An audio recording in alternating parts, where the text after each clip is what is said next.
Now, during last weekend's Turkish Grand Prix, Red Bull Racing appeared on the grid with a very special livery.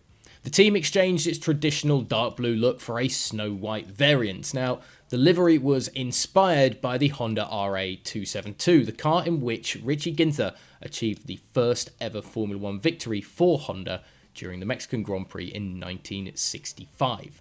Now, earlier this year, Alfa Romeo at Monza and McLaren at Monaco also went with special liveries. Ferrari did this last year during the Grand Prix at Mugello, and Mercedes did it in Germany in 2019. But what are the regulations surrounding bringing in special liveries? We'll explain to you here at GPFans in our brand new special, all about the special looks that F1 cars have shown us in the last few years.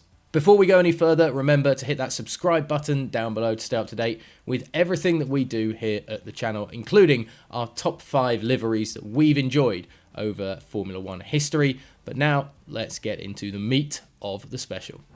We begin our story going back to the year 1999, yes, pre-millennium, with the British American Racing Team, or BAR as they were more commonly known, and they were sponsored by British American Tobacco.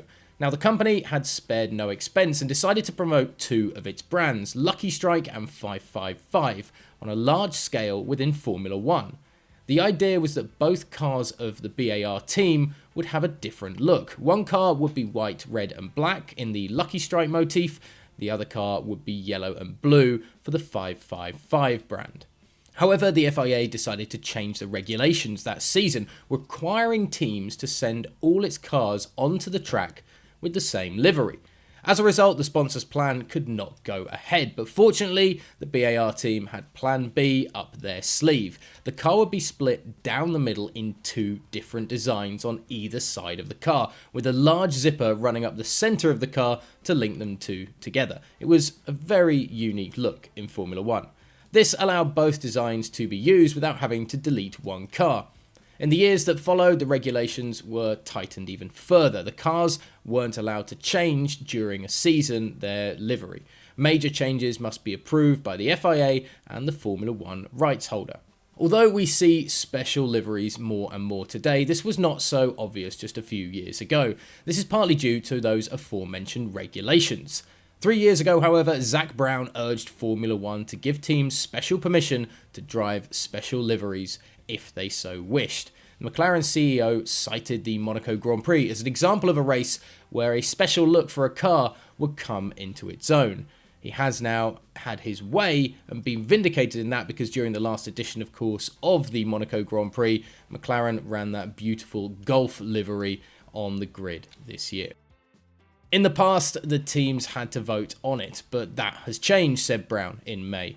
It was a bit stupid that some teams were allowed to decide what the other teams look like, so luckily we got permission from the FIA and Formula 1 easily. The CEO emphasised that the livery change must have a clear purpose and should not be done lightly. A change should not confuse the fans or cause a team to lose its identity. But at the same time, I think if you do something special a few times a year, that creates some extra excitement and extra engagement with the fans. At the moment, we're only planning to do it in Monaco.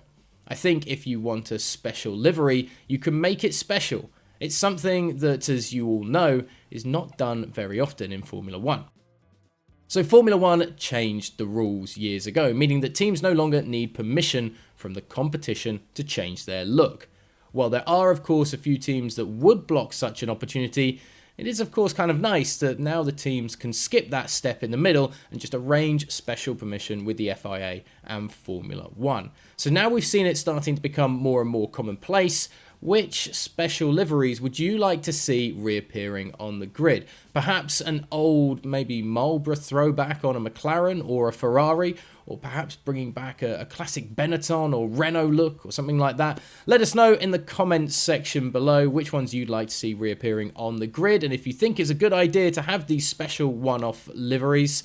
And of course, get onto GPFans by hitting the subscribe button to stay up to date with everything that we do here on the YouTube platform, and of course at GPFans Global on Twitter and Instagram to stay across everything we do everywhere else.